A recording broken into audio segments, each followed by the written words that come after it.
자, 이번 시간에는 지난 시간에 공통 매입세액에 대한 매입세액에 대한 거 배웠었고요.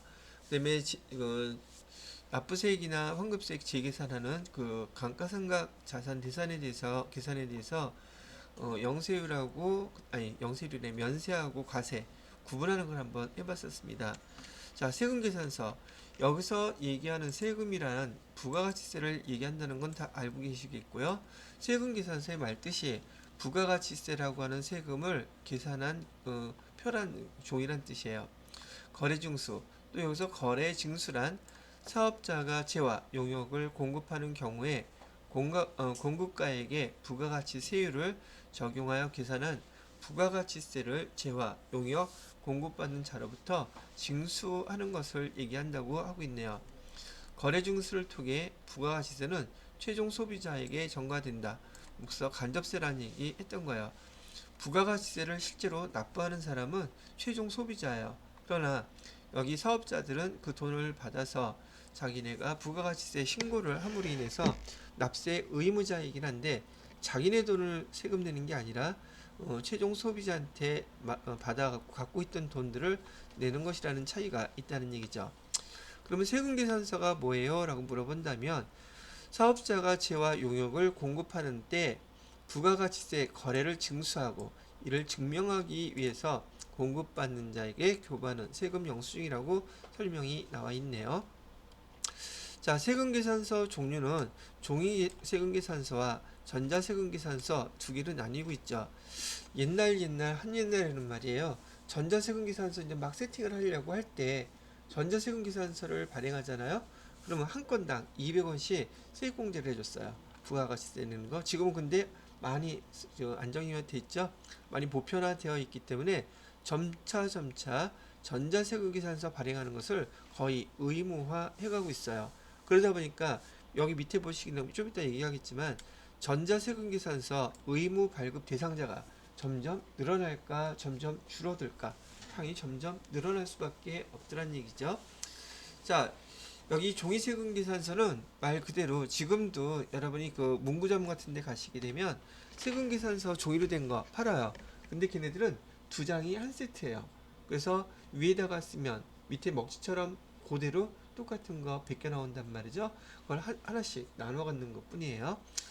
지금도 그렇게 세금계산서를 작성하는 사람이 있어요.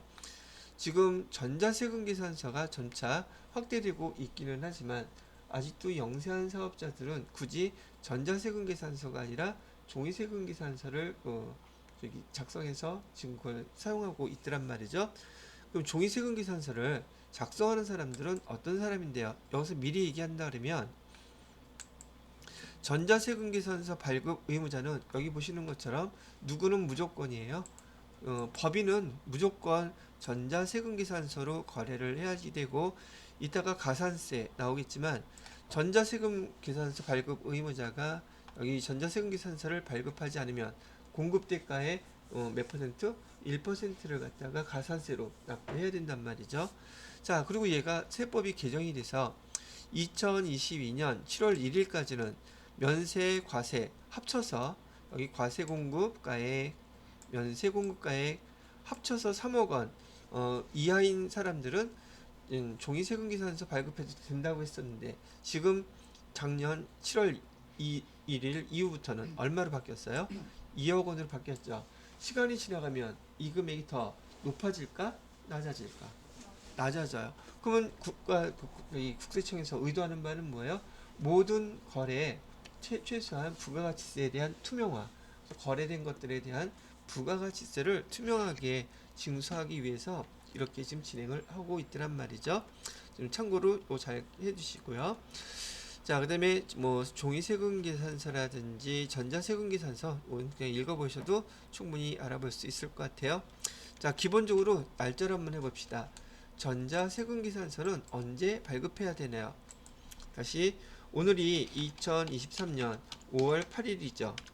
그죠? 자, 오늘 바로 공급식이에요. 재화나 용역을 공급한 공급식이라고 한다면 여기서 구분할 때 원칙은 세금계산서 언제 발급하는 거다? 당일인 오늘 5월 8일 날 발급을 해야 되죠. 그러면 얘를 전송하게 되면 어디로 전송해요? 국세청에 전송하게 되면 사실 세금계산서 발행할 때에는 거래처하고 국세청하고 동시에 발송이 되죠. 그러면 국세청에는 언제 도착할까요? 어떤 분이 그런 얘기를 하시더라고. 지난번에 메일 저희 보내면 뭐 미국 반대편이라 할지라도 당일날 가죠.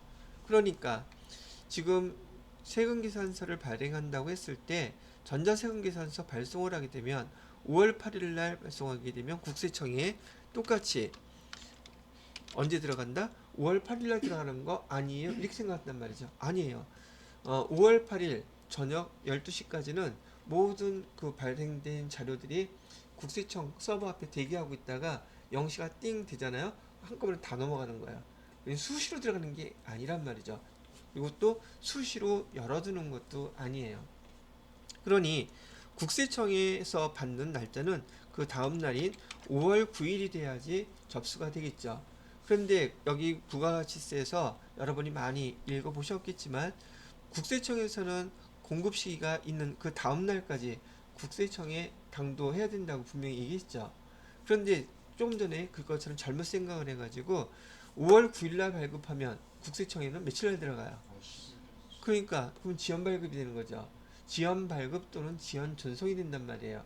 이따가 가산세 계산할 때 여러분이 지금부터 여지껏은 좀 덜 했을런지 모르겠지만 그 세금 계산서를 발급한 날짜, 그다음에 그 세금 계산서를 전송하는 날짜 이런 것들을 유심히 봐둬야 돼요.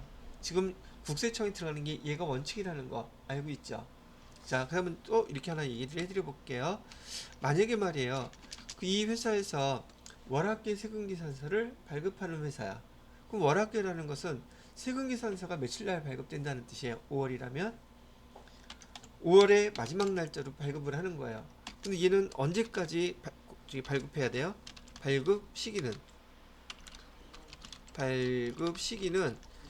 2월 다음 달 며칠까지 10일까지 발급을 해야지 국세청에 언제 들어가요? 그러면은 11일 날 국세청에 들어가죠. 그래서 국세청에 월합계 세금계산서인 경우에는 11일 날 당도한 것까지 제대로 발급한 것으로 보겠다 그랬죠.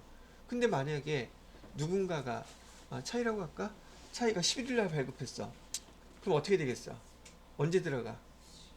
그러면 저기 가산세 내 안 내? 월급에서 다 깐다. 어, 이렇게 돼서 날짜를 갖다가 여러분들이 실무 업무에서는 세금계산서 발급하고 세금계산서 받는 일이 한 번이겠어요? 두 번이겠어요? 허다하겠어요? 허다해. 그럼 이거 실수하면 안 되겠죠. 잘 체크해야지 되고 물건을 팔아서 내가 돈을 내는 것도 아니고 그냥 이건 날짜 어기게 되면 회계 담당자들은 그냥 바로 그게 다 돈이에요. 그래서 많이 주의해야 된다는 얘기를 하는 거죠. 여러분이 이따가 가산세 계산할 때요. 세금계산서 발급하는 날짜가 이렇게 월 중으로 나와 있으면 그 공급시기 원칙은 당일날 발급해야 돼요. 무슨 말인지 알겠죠? 그런데 여러분들이 여지껏은 그런 건 눈여겨 안 봤단 말이에요. 근데 세금계산서 발급 날짜가 5월 31일이라면 5월 31일 날 세금계산서를 당일날 발급해야 되는 거예요. 이건 월합계 세금계산서의 의미니까 다음 달 10일까지가 되는 거예요. 요거 파악할 줄 알아야 된단 말이죠. 지금 설명 한번 들었으니 요거는 안 틀릴 수 있겠죠. 월합계 세금계산서 발급하는 경우는 특례로서 다음 달 10일까지 대부분의 회사는 이렇게 발급합니다, 사실. 근데 그 거래처가 계속 거래처일 때예요. 근데 이번 한 번만 거래 띵 하고 끝이야. 그럼 언제 발급해야 돼? 당일날 발급해야 돼요. 무슨 말인지 알겠죠? 그래서 당일날 발급 안 하면 만약에 날짜가 5월 8일날 공급 시기였었는데 얘를 갖다가 5월 9일날 발급하게 되면 얘가 뭐가 된다는 얘기예요? 얘가 바로 지연 발급이 돼요. 오케이? 그런데 여기 5월 31일날 세금계산서 발급 일자인데 얘를 6월 발급을 갖다가 6월 2일날 날짜는 5월 31일 날짜로 세금계산서 작성하고 6월 2일날 이렇게 발급하면 얘는 지연 발급인가요? 아닌가요? 얘는 아니란 얘기야. 왜? 얘는 월합계 세금계산서를 의미하는 것이므로 10일 이전에만 발급하면 돼요. 실제 실무에서는 며칠 날 많이 발급하냐면 5일까지 발급을 제일 많이 해요. 1일부터 5일 사이에. 그래야지 나머지 회계 담당들이 그 업무를 갖다 그 전달 거 마감할 수가 있거든요. 그래서 영업부에다가도 보통 5일까지 세금계산서 발급해야 될 자료들이 있으면 다 제출해달라 그러고 5일 넘어가면 안 받아요. 왜? 발급하면 늦어지니까. 이게 이제 실제 벌어지는 업무인데 세금계산서 발급한 날짜는 상당히 중요하답니다. 특히나 이따가 그 지연 발급이라든지 미발급이라든지 그걸 날짜로 정확히 모르면 이해를 못하고 있으면 시험 문제 나오는 족족이 다 틀리겠죠. 왜 이게 이해가 안 됐으니. 자, 여기 전자세금계산서에 대한 내용은 바로 그런 내용이었다는 거. 시험 문제 아마 FAT 1급이나 전산회계 뭐 1급이나 2급 이런 데서 많이 보았던 항목일 거예요. 자, 얘는 법인 사업자는 무조건 전자세금계산서 발급 의무자. 알고 있죠? 여기는요. 이건 개인 사업자요. 근데 개인 사업자는 뭐 시험 문제에서 이렇게 보기에 나오지 않았었어요? 모든 법인 사업자와 개인 사업자는 전자세금계산서 발급 의무자이다.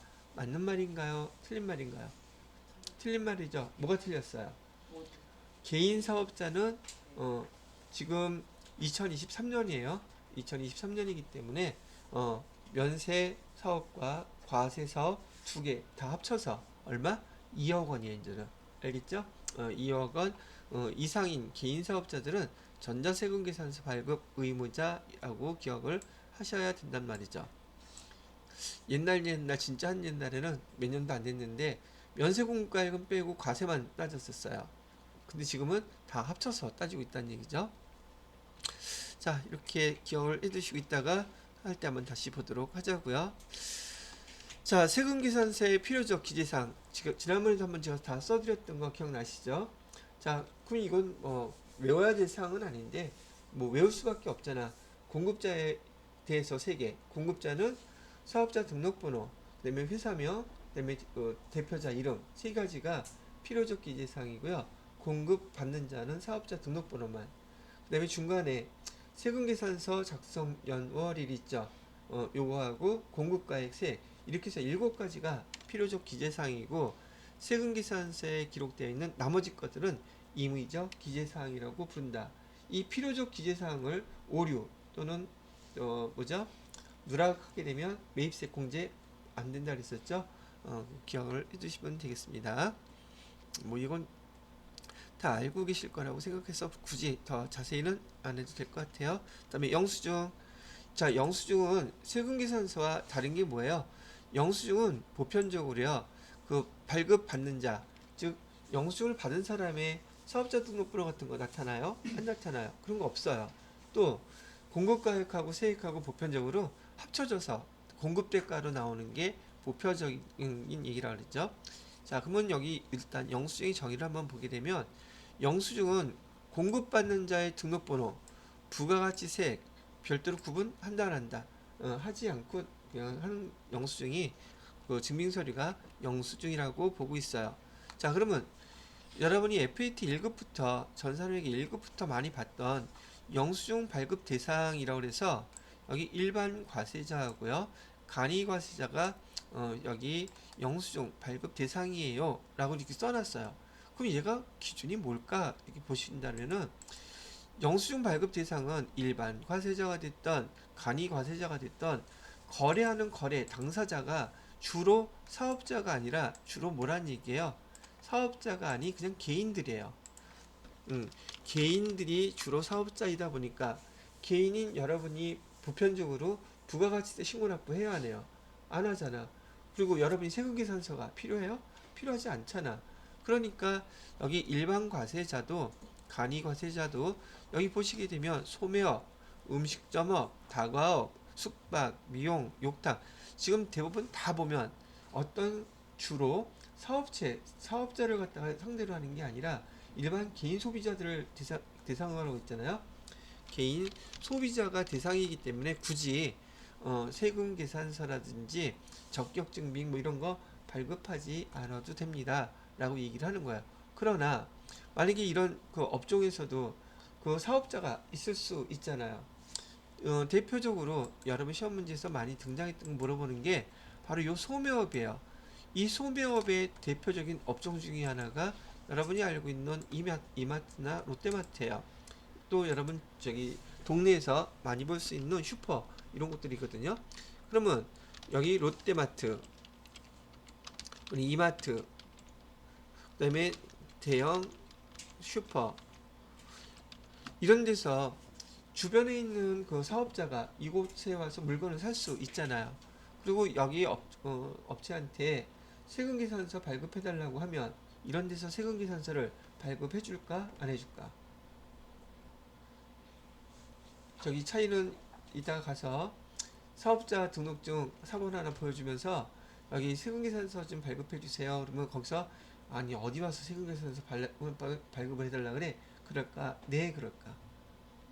네 그래요. 여기 대표적인 소매업종인데도 불구하고 세금계산서 발급해달라 그러면 거기서 뭐라고 얘기하느냐면요, 사업자 등록증 사본 하나 보내주세요. 그쪽으로 세금계산서 거래한 거 보내드릴게요. 그런단 말이죠. 사업자가 발급해달라 그러면 다 발급해 줘야 됩니다. 이 중에서 뭐는 빼고 세금계산서 발급해달라고 이 최종 소비자가, 개인 소비자가 얘기를 해도 세금계산서 발급해주지 않아도 되는 곳 바로 여기에요. 시험 문제 여러 번 봤었죠? 자, 그리고 역외군송업 여기도 마찬가지로 세금계산서 발급하지 않습니다. 입장권 여기도 마찬가지고요. 그러나 변호사, 회계사, 그다음에 의사, 전문직 이런 사람들은 다 해줘야 됩니다. 바로 이런 걸 구분할 수 있어야 되는 파트가 바로 이 파트예요. 자, 그다음에 간이과세자들은 세금계산서 발급할 수 있어요? 없어요? 이것도 많이 틀리죠? 자, 이 세법 개정돼서요. 옛날에는 공급대가, 여기서 간이사업자 하면은 여러분 공급대가 생각하셔야 돼요. 왜냐하면 모든 계산을 간이사업자는 공급대가로 계산을 합니다. 그래서 4,800만원 미만인 사업자들을 우린 간이과세자라고 불렀는데 지금 세법이 작년에 개정이 돼가지고 지금 얼마까지로 바뀌었어요? 공급대가가 8천만원까지로 지금 바뀌었단 말이죠. 공급대가가 8천만원 이하인 간이과세자 사업자들을 우린 뭐라고 부른다? 간이과세자라고 부른다 했었고, 예전에 4,800만원일 때는 여기 간이과세자는 세금계산서를 발급할 수 없다고 돼 있었어요. 세금계산서 발급된다 안 된다? 안 되게끔 이렇게 돼 있었단 말이죠.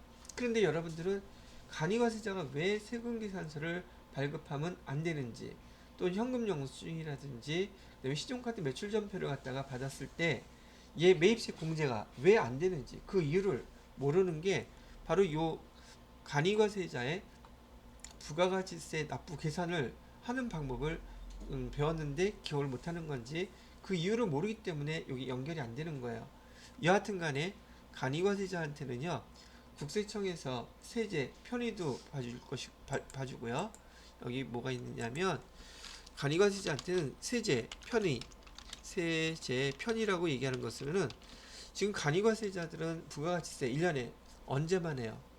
아니, 간이과세자들의 부가가치세 과세기간이 언제부터 언제까지예요? 1월 1일부터 12월 31일까지 단 한 번이란 말이에요. 이게 바로 세제 편의예요. 다른 개인사업자들은 1년에 몇 번 해요? 2번 하죠. 그죠? 얘네들은 한 번밖에 안 한단 말이에요. 또 세제 혜택도 줘요. 세제 혜택. 요거는 이따가 그 간이과세자 나오면 그때 한번 해봐 드릴게요. 세금을 갖다가 더 적게 내요. 부가가치세를. 그런 혜택도 줘요. 그래서 많은 사람들이 간이과세자 되려고 한단 말이죠. 근데 여기서는 일단 여러분들한테 세제가 세법 개정으로 인해서 간이과세자는 공급대가가 얼마 이하인 사람? 8천만원 이하인 사람을 우린 간이과세자라고 부른다. 기억해 두시고요. 8천만원 미만, 그 다음에 4,800만원 이상, 즉 요 사이에 있는 간이과세자가 새로 생겼겠죠. 여기서부터 여기까지 사이에 있는 사람, 그죠? 이 사람들은 세금계산서 발급해달라고 하면 세금계산서 발급해 줘야 됩니다. 오케이? 그러나 여적 여기 공급대가가 4,800만원 미만인 간이사업자는 세금계산서 발급할 수 있다 없다? 없다. 이렇게 기억을 하고 계셔야 된단 말이죠. 두 가지를 기억하셔야지 돼요. 아시겠죠? 자, 됐어요. 그 다음에 여기 밑에 보시게 되면 세금계산서 발급 의무가 면제되어 있는 업종들을 얘기하고 있어요. 그럼 가만히 봐봐요. 여기 지금 택시 운송사업자한테 여러분이 택시 타고 세금계산서 발급해 주세요 그러면 어떤 얘기를 듣겠어요? 미친 거 아니야? 이런 소리 들을 거란 말이죠. 노정상 행상하시는 분들한테 뭐 1,000원어치 뭐 사고서 나물 종류 할머니도 사고 할머니 나 세금계산서 발급해줘 그러면 할머니께서 옛다 뭐라 그러겠어요? 지금 보시더라도 세금계산서를 발급한 상황이 아니죠. 또 여기 소매업, 미용, 욕탕 요런 데도 마찬가지로 발급해달라고 얘기하지 않는 이상 굳이 세금계산서를 발급할 필요가 있다 없다 없다는 얘기예요. 근데 다만 얘기 나오죠. 소매업의 경우 아까 소매업은 어디 생각하라고요? 대표적인 것 중에 하나가 롯데마트, 이마트 생각하셔야지 돼요. 소매업의 경우는 공급받는 자가 세금계산서 발급을 요구하는 경우라면 발급해 줘야 된다 라고 기억을 하시면 되고요. 자, 여기 앞에서 배웠던 요것도 한번 보세요. 여기 재화의 간주 공급, 그 다음에 간주 임대료, 얘네들은 증빙서류 있다 그랬어요? 없다 그랬어요? 얘는 없다 그랬잖아요. 그러면 세금계산서 발급 의무도 있겠다 없겠다? 얘도 없어요. 근데 걸리면 돈 왕창 내야 된다. 그런 차이로 기억을 해두시면 되겠습니다. 자, 세금계산서 발급 의무 면제 영세율 적용 대상 중에서 일정한 제외를 하는데 수출하는 기업에다가 국내 기업이 물건을 납품하는 경우에는 영세율 세금계산서 발급해야 되죠. 그죠? 그러나 국외로 수출하면 그건 면제죠. 수출할 때는 면제라는 뜻이에요. 그래서 일부라고 일정한 제외라고 얘기를 하고 있는 것이죠.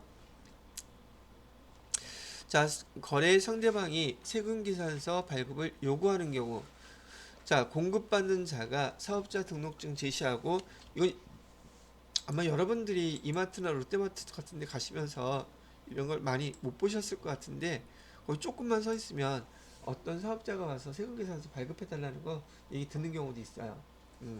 근데 하여튼 해준다는 거 알고 계시라는 얘기고요.